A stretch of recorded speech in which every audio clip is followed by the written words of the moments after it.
ChatGerry, to vascular systems and to failure mechanisms. Number 1541, VPT 094, February 19, 2026.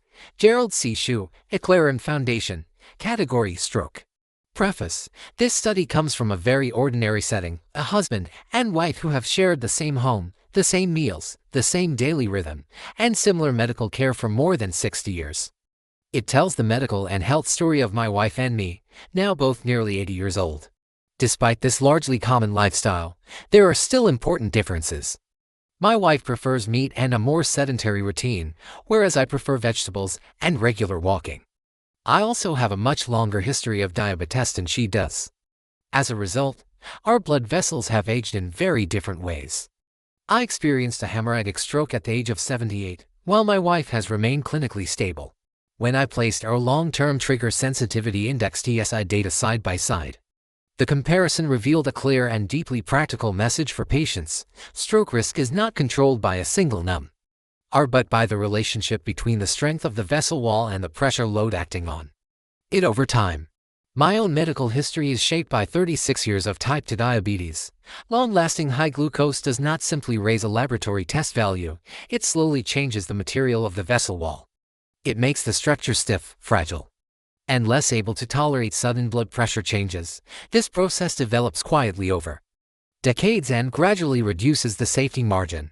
My wife also has diabetes and hypertension, but the duration and severity of her glucose damage are less than mine, and this difference preserved more of her vascular strength. In simple terms, my system became a weaker structure, while hers remained a stronger structure carrying a higher daily load. To monitor my condition, I created the TSI as a stability gauge based solely on blood pressure behavior. It does not include glucose, because glucose reflects long-term damage to the vessel wall. TSI represents the mechanical load imposed by blood pressure on the blood vessel walls. When viewed over months and years, the TSI curve shows whether the system is moving toward instability or returning to a safer zone. It is not a prediction tool for a specific day of stroke incident. It is a trajectory that tells the story of the system. When our TSI curves are compared, the first surprise is how similar their shapes are. Both remained relatively stable during 2024, rose to a peak in early 2025, and then declined. This indicates that our external pressure environment was not fundamentally different. We were living under a similar pattern of hemodynamic load, largely the result of a shared lifestyle. The correlation coefficient R equals 0.689, R equals 0.475 of the TSI curves shown in that chart is honest. It shows the two systems move together substantially, but are not identical, which is consistent with my shared lifestyle explanation. The crucial difference appears only when we look at the outcome under that load. My wife's TSI values are consistently higher than mine, yet she remains stable.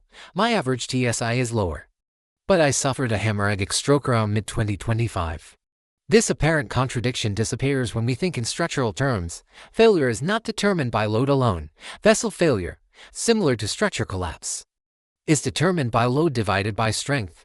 A strong bridge can safely carry heavy traffic, while a weakened bridge can collapse under a moderate truck traffic. In our cases, the loading pattern was similar, but the remaining strength of the vessel wall was very different. Decades of metabolic damage had already reduced my structural reserve, so even a moderate pressure surge exceeded my safety margin and triggered rupture. Our vessels, although exposed to higher pressure, still had enough integrity to remain stable. This comparison leads to two completely different prevention strategies.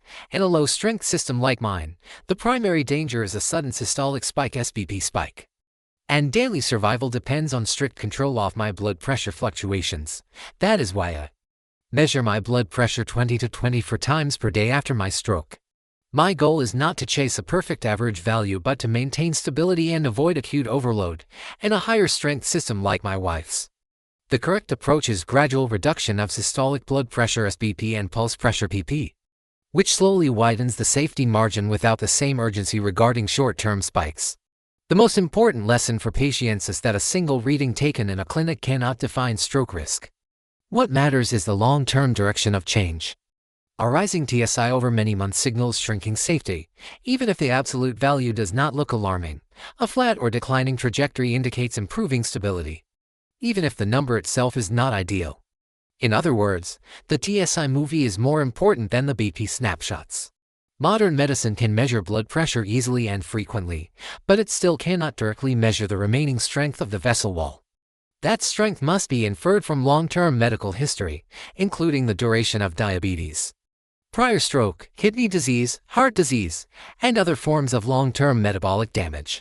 This is exactly how engineers monitor aging bridges and aircraft. The remaining strength is never measured directly. It is estimated from accumulated damage and long-term behavior.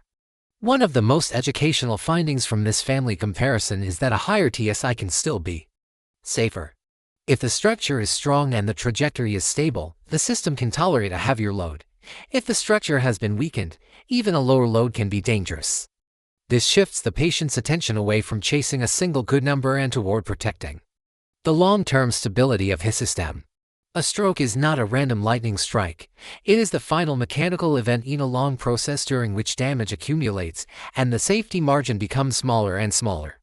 When patients can see their own trajectory and understand whether their main limitation is structural weakness or excessive load, prevention becomes practical and personal rather than statistical and abstract.